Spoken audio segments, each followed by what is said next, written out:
आज की इस वीडियो में हम बात करेंगे कि क्या बच्चे चाय पी सकते हैं। बहुत सारे पेरेंट्स के दिमाग में एक क्वेश्चन होता है कि हमारे बच्चे जो है वो चाय पीना चाहते हैं और चाय को जो है वो हेल्दी कंसिडर किया जाता है या अनहेल्दी बेवरेज कंसिडर किया जाता है। तो बेसिकली आज मैं आप लोगों को बताऊंगी कि बच्चों को हम किस फॉर्म में और कितनी जो है वो चाय अलाउ कर सकते हैं।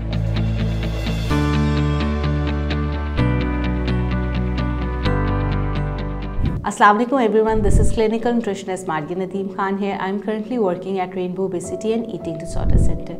आज की इस वीडियो में हम बात करेंगे बच्चों के चाय पीने के बारे में, यानी कि बच्चों को चाय पीनी चाहिए या नहीं पीनी चाहिए, और अगर वो पीना चाहते हैं तो हम किस फॉर्म में जो है उनको अलाउ कर सकते हैं। तो बेसिकली चाय जो है बड़े हों, बूढ़े हों और आजकल तो बच्चे भी हों, उन सबको ही चाय की तलब हो रही होती है। और ये जो वर्ड मैं तलब का इस्तेमाल कर रही हूँ, ये जो है ओवरनाइट डेवलप नहीं होता। जाहिर है एक चीज़ की आप अपने बॉडी को आदत डालते हैं तो उस चीज़ की फिर हमें तलब शुरू होती है। इसी तरह अगर हमारे यहाँ बच्चों में जो है वो चाय की आदत को डेवलप किया जाता है तो बच्चों में भी उसकी तलब जो है वो बढ़ जाती है। तो बेसिकली जो बच्चे हैं उनकी ग्रोइंग एज है, और जब ग्रोइंग एज है तो उनकी जो रिक्वायरमेंट्स हैं उसमें हमारे पास बैलेंस डाइट आ रही है, जिसमें दूध की रिक्वायरमेंट जो है वो बहुत ज़्यादा इंपॉर्टेंट है।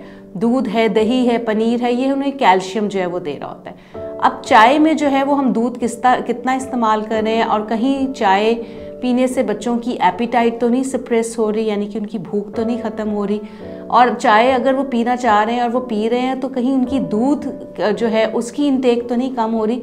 तो ये वो सवालात है जो कि असेसमेंट में हमें पता होने चाहिए, वरना एक दिन में एक चाय का कप पी लेना या आधा कप चाय बच्चों का पी लेना वो कोई भी बुराई नहीं है, वो पी सकते हैं। क्योंकि चाय पीने से जैसे सर्दियां हैं, नज़ला ज़ुकाम हो रहा होता है, खांसी हो रही होती है, उसमें ज़रा आपको गले को आराम भी पहुंच रहा होता है। तो it's not a big deal कि वो आप वंस अ डे आप एक कप या आधा कप या इस तरह पी सकते हैं।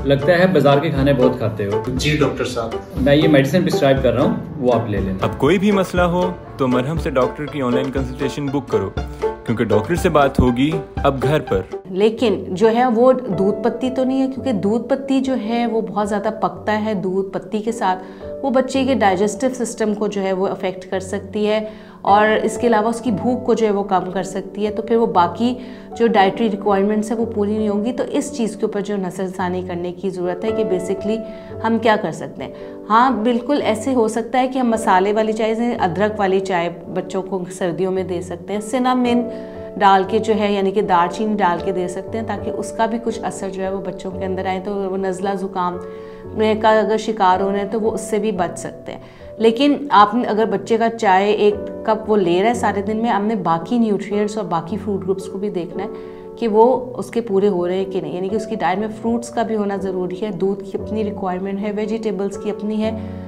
रोटी चावल पास्ता जो भी वो खा रहा है उसमें कार्बोहाइड्रेट्स की एक मुनासिब मिकदार का होना बहुत ज़्यादा ज़रूरी है। अगर वो एक बैलेंस डाइट ले रहा है तो वो एक कप चाय अगर साथ ले रहा है तो इसमें कोई ऐसा मसला नहीं है, आपका बच्चा जो है वो चाय ले सकता है। अगर आप लोगों का इस वीडियो से मुतालिक कोई भी क्वेश्चन है तो आप कमेंट सेक्शन में पूछ सकते हैं, और अगर आप मेरे साथ ऑनलाइन और फिज़िकल कंसल्टेशन हासिल करना चाहते हैं तो मरहम की ऐप पर रब्ता करें।